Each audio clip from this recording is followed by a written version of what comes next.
is the lab mass and change. So there are 5 activities. We're going to start with the first one. So the first one involves steel wool. So what it asks you to do is put some steel wool on a balance with some paper. So this is weighing paper. Oops, it helps to turn it on. There we go.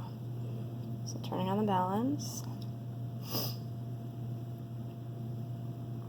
Okay. So there's the paper, but I don't want the mass of the paper, so I'm going to hit 0, so that mass is gone. And now here's the steel wool. You're just going to pick up one piece.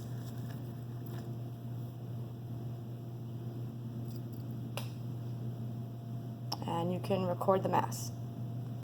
Okay, now it's going to ask to open up the steel wool. So that's like the after part of this. So before is the steel wool in this shape, and then when you open it up, what's going to happen to the mass? Okay, here we go. So I opened up the steel wool, and there's the mass. And be sure that you record this in the chart that I gave you in the notes. Okay, now we're on activity 2. This is the mass of ice and water. So it asks you to place a small chip of ice in a beaker, cover it with a watch glass, and then record the mass. So here's my ice. I will just take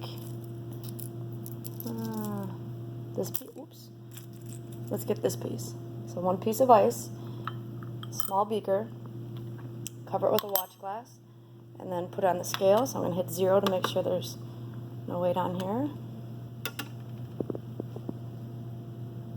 Okay, now record that in your chart. Okay, now it's going to ask to warm the ice cube in my hand so that it melts, and then record the mass. Okay, here we go. You can see that it's now a liquid. The ice has melted. And now here's the mass. So be sure to record that.